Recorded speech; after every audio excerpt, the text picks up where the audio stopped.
ሰላም ሰላም እንዴት ናችሁ? የዩቲዩብ ቤተሰቦቼ ሁሉ ሰላም አለን። ዛሬ እንግዲህ በሌላ ቪዲዮ ተገናኝተናል። እንግዲህ በወቅታዊ ነገር ተገናኝተናል። ዛሬ ትላንትና የኢትዮጵያ ብሔራዊ ቡድን ከግብፅ ጋር ተጫውቶ ነበረ። ማታ 2-0 ተሸንፈናል።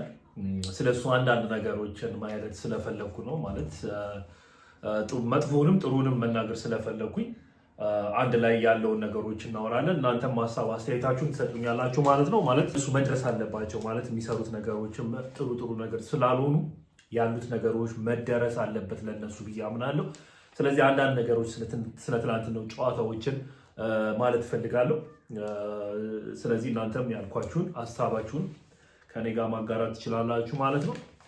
ትናንትና እንግዲህ ከግብፅ ጋር ተጫውተን 2-0 ተሸንፈናል። ያው ውጤቱ በጠባብ ውጤት ቢሆንም ጨዋታ በጣም ተበልጠን ነበረ። በጣም ግን ያው አንዳንድ ያየኋቸውና ያስተዋልኳቸው ነገሮች ስለነበሩ እሱን አንዳንድ ነገር ማለት እፈልጋለሁ። ስለዚህ አሁን ትናንትና በረኛችን አህመድ ኑራ ይባላል ጥሩ ላይ ነበረ። ትናንትና ያየሁት እሱ በጣም አሪፍ ነበረ። ብዙ ኳሶችን መልሷል። የምር ለመናገር አሁን እሱ ያንን ሁሉ ኳሶች ባይመልስ ኖሮ በእውነት ወደ 5-0 ምናምን እንሸነፍ ነበረ። ጨዋታውን ካላያችሁት ሃይላይቱን ራሱ ማየት ትችላላችሁ። አህመድ ኑራ ጥሩ ላይ ነበረ። ሌላ ደግሞ ያየሁት አስቻለው ታመነ ተከላካዩ በጣም አሪፍ ላይ ነበረ። በእውነት ከግብፅ ጋር እንደዚህ ማለት ከመሐመድ ሳላን እንደዚህ በደንብ ተፈራት ማለት በደንብ ይዞታል ማለት እችላለሁ እና አስቻለው ታመነ በጣም አሪፍ ላይ ነበረ። ሌላ ደግሞ አቡበከር በጣም ጠብቄው ነበረ አጥቂያችን 10 ቁጥሩ እሱ ደግሞ ምንም ባዶ ነበረ ማለት ትችላላችሁ። ኳስ ራሱ ሲነካ አላየሁትም እና እንደ አጥቂ ደግሞ የሆነ ሙከራ መሞከርም ነበረበት። አንድ ሙከራ ሲሞክርም አላየሁትም። እሱ ብቻ ሳይሆን ሌሎች አጥቂዎቻችንም ኳስ እንኳን ወደ በረኛው ምንም አይነት ሹት እንኳን አልመቱ። ስለዚህ አቡበከርን በጣም ጠብቄው ነበረ፣ ግን ምንም ነገር ያደረገው ነገር አልነበረ። ግን በአጠቃላይ ያለውን ነገር ሳይ በእኛ በኩል ምንም በአጠቃላይ ምንም ነገር አልነበረንም ማለት ትችላላችሁ። ባዶ ነበርን። ግብፅ በጣም ንቆን ነበር ሲጫወቱ የነበሩት። ኳስ ነካ ምናምን በቃ ስንታጠፍ ነበረ። ኳስ በደንብ ነበረ ሲያንሸራሽሩት የነበሩት። በጣም ይችሉ ነበረ በእውነት ማለት ግብፅ ይችላል፣ ምንም የታወቀ ነገር ነው። ግን በጣም ንቀውን ይሁን እኔ በጣም ግራ ነው የገባኝ። በጣም ነው የተጫወቱብን ማለት ትችላላችሁ። የመሐመድ ሳላም ጎል ራሱ ካያችሁት በቃ ነካ አደረገ። ጎሉን ራሱ አይታችሁታል። ነካ ነው በቃ አድርጎ ያገባው ማለት ነው። ሁለተኛውንም አሲስት ሲያደርገው ረጋ ብሎ አሲስት አደረገው። ረጋ ብሎ ያኛው 21 ቁጥሩ አገባው እና ይሄን ያህል ነው። በጣም ተንቀን የተጫወት ነው። ምንም ላብ ራሱ አታዩባቸው። የኛ ተጫዋቾችን ግን ብታዩዋቸው ላብ ሆነን ነበረ። ሞሮኮ በጣም ሙቀት ነው። እኛ እንደዚህ አይነት ሀገሮች አልነበርንም። እነሱ ጎረቤት ስለሆኑ ያውቁታል ግብጾች። ቢሆንም ግን በጣም ማለት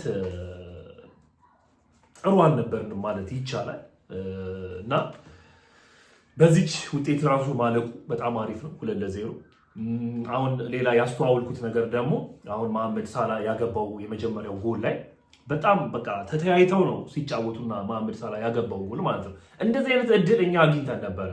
እንደዚህ አይነት ምርጥ እድል አግኝተን ለአቡበከር ቢያቀብለው ኖሮ 11 ቁጥሩ ምርጥ ጎል ያገባ ነበረ።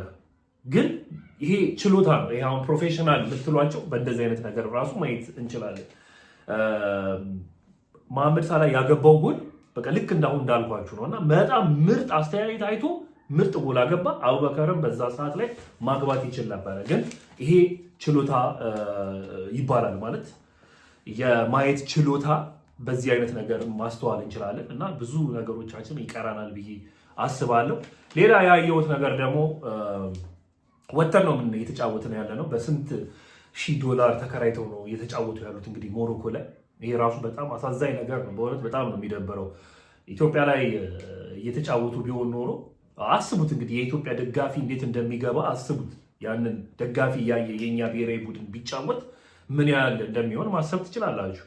ከዚህ በፊት እንዳየ ነው ማለት ነው። እነሱም ግብጾቹም የሆነ ፍርሃት መቼስ ይኖራቸዋል እና ያንን ነገር በደንብ ቢሰሩበት በጣም አሪፍ ነበረ። ግን ምንም ሊሰሩበት ለምን እንዳልቻሉ አላውቅም። በጣም ረጅም ጊዜ ሆኖታል ወጥቶ እየተጫወተ ከመጫወት ከጀመረ ማለት ነው። እንግዲህ ስደተኛው ቲም ነው እየተባለ የሚገኘው የኛ ቲም እና ሞሮኮ ድረስ እየሄደ እስከ $50,000 ድረስ እያወጣ እየተጫወተ ምንም አይነት ውጤት ይዞ ካልመጣ ምንም ፖይንት የለውም ማለት ነው።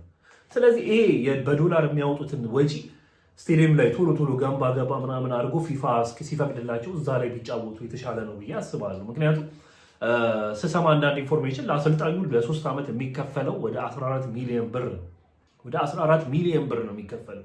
እነሱ ላይ ኢንቨስት ከማድረግ ስቴዲየሞቻችን ላይ ኢንቨስት አድርጎ የሆነ ነገር ማድረግ ነው የሚሻለው እንጂ እስከ መቼ ነው እየሄድን እየተከራየን የምንጫወተው? ባለፈው ዕለት እንደዚህ ሳውዝ አፍሪካ ላይ ስንትና ስንት ሺህ ዶላር ወጥቶ ነው የተጫወቱት። አሁን እንደዚህ እስከ መቼ እንግዲህ ይሄ ነገር ስንት ዓመት ሆኖ? በጣም ረጅም ጊዜ ሆኖታል።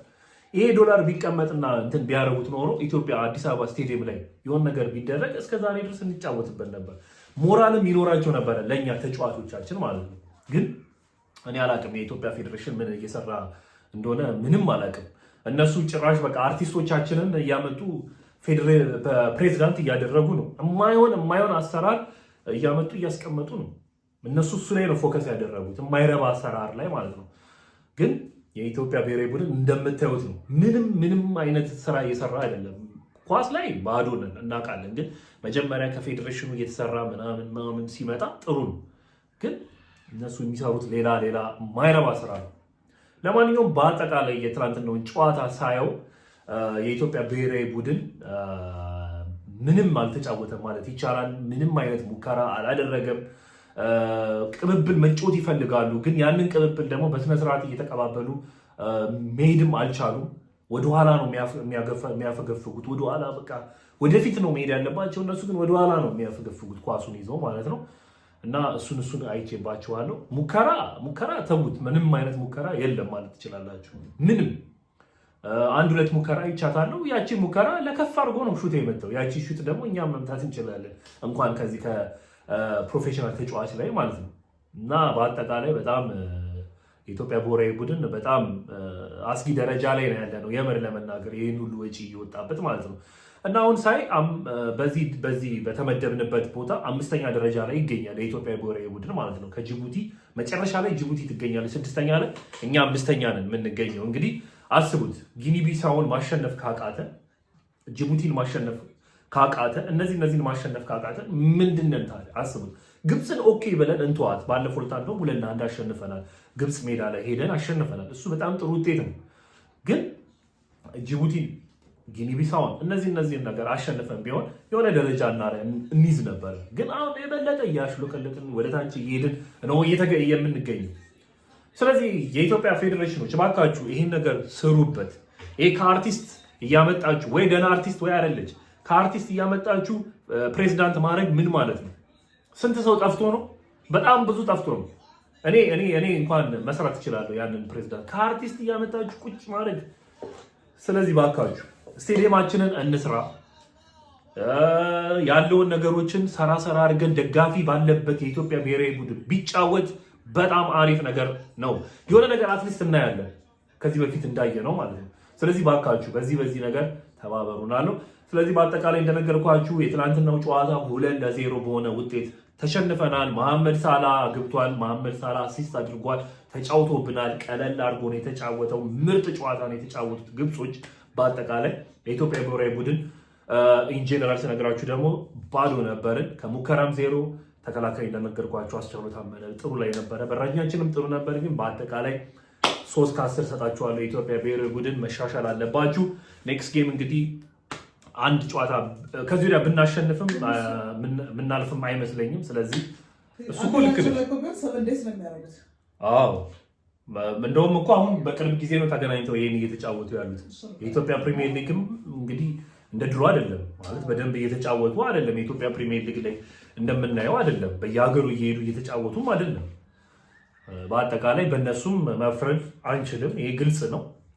እኔ አንደኛ መፍረድ የምችለው በኢትዮጵያ ፌዴሬሽኑ ነው። የታወቀ ነው። እንደነገርኳችሁ የማይረባ ሰው እያመጡ ያስቀምጣሉ፣ ምናምን በሙስና በምናምን ይሰራሉ። ለአሰልጣኝ የሚከፈለውም ክፍያ እሱም ቀናንሰውም ሌላ ነገር ላይ ማድረግም ይችላሉ።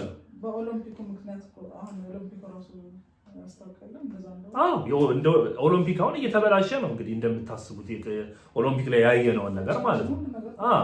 ኦሎምፒክ እንግዲህ ኢትዮጵያ በሩጫ እንዴት አሪፍ እንደነበረ ታውቃላችሁ። አሁን እንግዲህ እየወረድን ነው። ፌዴሬሽን ላይ የሚቀመጡት ሰዎች ናቸው እያበላሹት ያሉት እና እነዚህ ፌዴሬሽን ላይ ያሉት አይዶ ነው ምን እንደሚደረጉ አላውቅም። ብር ይበላሉ። ለአሰልጣኝ እንደዚህ እስከ 14 ሚሊዮን ብር መክፈል ማለት ይሄ የማይሆን ነገር ነው በኢትዮጵያ ስታንዳርድ ማለት ነው። ሄዶ ስቴዲየም ተከራይቶ በዶላር መከራየት ራሱ ምንም ማለት ነው። ይሄ የማይሆን ነገር ነው እና ይህንን አሻሽሉ። የእኛ የኢትዮጵያ ተጫዋቾች ደግሞ ይስተካከላሉ ብዬ አስባለሁ። ይህንን መጀመሪያ ስታስተካክሉ ማለት ነው አይደል እንዴ? መጀመሪያ አስተካክሉ። ከራሳችሁ ነው ከፌዴሬሽኑ ነው ማሰብ ያለባችሁ። ፌዴሬሽኑ ማይረባ ነው እንዳልከው ነው። ቅድም እዛ ሀገር ላይ ቢጫወት ደግሞ ሞር ኦፖርቹኒቲ አላቸው። አዎ ኢትዮጵያ ላይ ስንጫወት በደጋፊ ፊት ስንጫወት ከዚህ በፊት ብዙ አይተናል። ስለዚህ ለሀገሪቱም ገቢ ነው፣ ለተጫዋቾቹም ጥቅም አለው። በብርም ብታዩት ገቢ ነው፣ ለተጫዋቾቹም ጠቃሚ ነው፣ ለደጋፊም ደግሞ አሪፍ ነው። እንደ እነ መሐመድ ሳላህን ማየት አንድ እንሆናለን። አትሊስት በኳስ አትሊስት አንድ ከሆንን ራሱ አንድ ነገር ነው። ስለዚህ በብዙ ነገር ተጠቃሚ እንሆን ነበረ። ግን ፌዴሬሽኖቹ ይሄንን ሊሰሩ አልቻሉም። አስተካክሉ ባካችሁ። ምን ለነገሩን ያወራው አላወራው ምንም ፖይንት የለውም። ብዙ ጋዜጠኞቻችን አውርተዋል፣ ሀሳብም ሰጥተዋል። እነሱ በዚህ ሰምተው በዚህ ነው የሚያወጡት እና የኢትዮጵያ ፌዴሬሽን እንደዚህ ነው። እኔ ሀሳባችንን መግለጽ ስላለብን ነው። እናንተም እስቲ የምትሉትን ኮሜንት ላይ እናወራበታለን ማለት ነው። ለማንኛውም በአጠቃላይ ለኢትዮጵያ ብሔራዊ ቡድን ጥሩ ነገር እንመኛለን። አጨብጭበናል። ከዚህ ዳግ እንኳን አናልፍም። አሁን ለአፍሪካ ዋንጫ አናልፍም። ምክንያቱም 5ኛ ደረጃ ላይ እንገኛለን። ወደ 5 ፖይንት ምናምን ብቻ ነው ያለን። ስለዚህ አናልፍም። ግብፅ ነው የምታልፈው በእኛ ቡድን በእኛ ደረጃ። ስለዚህ ቀጣይም ብናሸንፍ ጀስት ለራሳችን ለሞራላችን ነው እንጂ ለአፍሪካ ዋንጫ አናልፍም። የትም አንደርስም ብዬ አስባለሁ። ጭራሽ ደግሞ ሌላ ቦታ ሄደው ነው ተከራይተው ነው የሚጫወቱት። እሱ ራሱ አንድ ደባሪ ነገር ነው። ግን በአጠቃላይ ያው አሪፍ ባይሆንም ከግብፅ ጋርም እንደዚህ በ2-0 መጨረሳቸው በጣም ጥሩ ነገር ነው። ከግብፅ ጋር ኤኒዌይስ አሪፍ ነው። ከሁለት በላይ አለመግባቱም ከግብፅ ጋር በጣም አሪፍ ነው ብዬ አስባለሁ። ለማንኛውም ለብሔራዊ ቡድናችን እንግዲህ ቅናን እንግዲህ ላለው ይመቻችሁ።